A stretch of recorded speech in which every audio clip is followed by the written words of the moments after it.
नमस्ते विद्यार्थियों, आज हम परिसर अध्ययन भाग 1 में घटक 20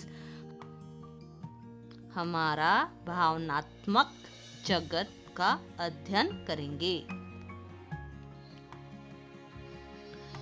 मनुष्य के स्वभाव के कई पहलू होते हैं। मनुष्य कभी क्रोध करता है तो कभी उदार होकर किसी को क्षमा करता है। उसे कभी किसी से घृणा होती है तो कभी किसी के प्रति प्रेम अनुभव होता है। कभी वह केवल स्वार्थवश व्यवहार करता है तो कभी दूसरों के लिए त्याग और सहायता करने के लिए आगे बढ़ता है। क्रोध, आनंद, दुख, द्वेष, निराशा, भय आदि हमारी भावनाएं हैं। मनुष्य विचारशील होता है, साथ साथ वह भावनाशील भी होता है। विचार और भावनाओं का उचित समन्वय करना हमें आना चाहिए।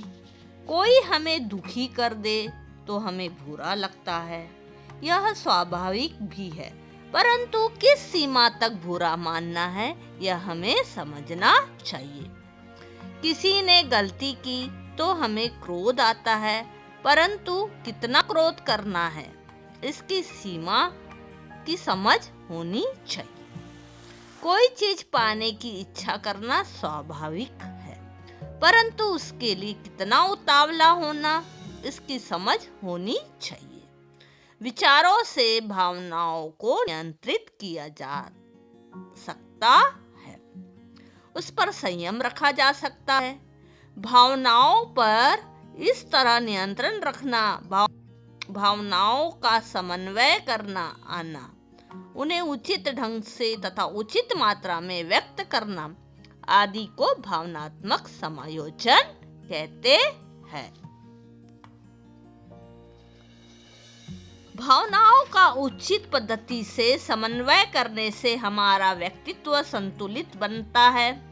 दूसरों को समझने की हमारी क्षमता में वृद्धि होती है। प्रतिकूल परिस्थिति का सामना करना आता है।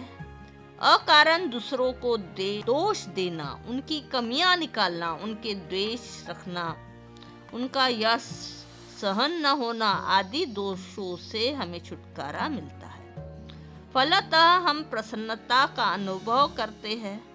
दूसरों से मिलजुल कर रहने की प्रवृत्ति बढ़ती है। हमारी हठवादिता कम होती है।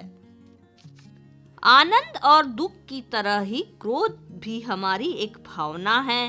हमें से प्रत्येक को कभी न कभी और किसी न किसी रूप में क्रोध आता है। कोई बात हमारे मन के विपरीत हुई अथवा हमारा अपमान हुआ तो क्रोध आता है। इसी प्रकार किसी पर अन्याय होते देखकर भी हमें क्रोध आता है। क्रोध बार बार आता रहेगा अथवा क्रोध अनियंत्रित रहेगा तो इसके मानसिक एवं शारीरिक कुप्रभाव होते हैं। हम क्रोधी और हठी बन जाते हैं। सामंजस्य तथा सहयोग की प्रवृत्ति कम हो जाती है। क्रोध के आवेश में हम दूसरों के मन को दुखित करते हैं। हमें सिर दर्द, अनिद्रा तथा उदासीनता जैसे परिणामों का सामना करना पड़ता है।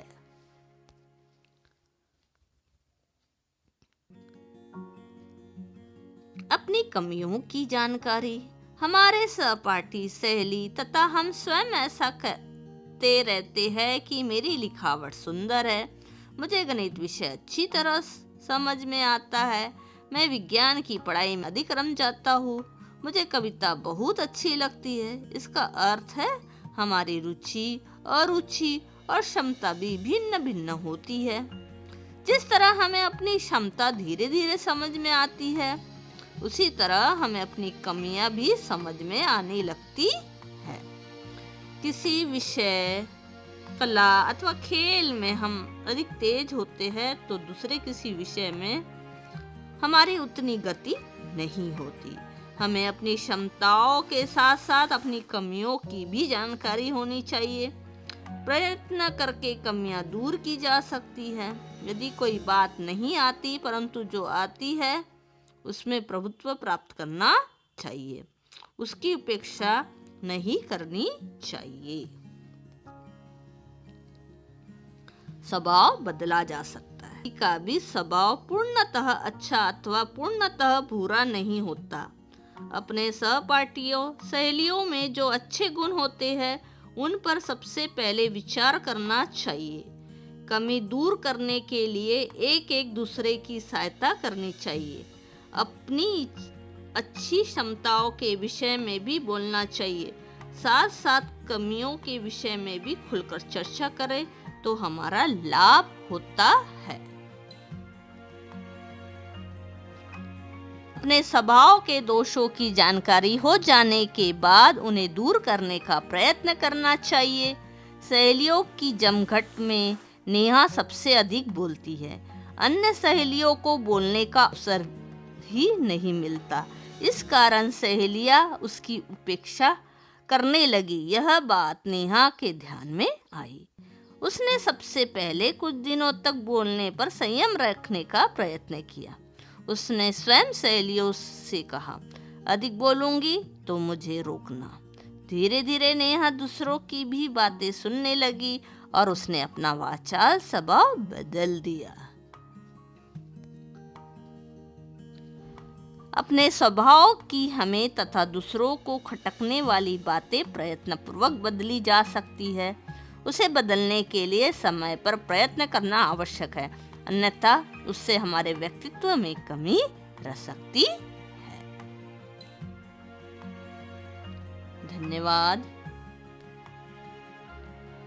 लाइक, सब्सक्राइब और शेयर जरूर कीजिए।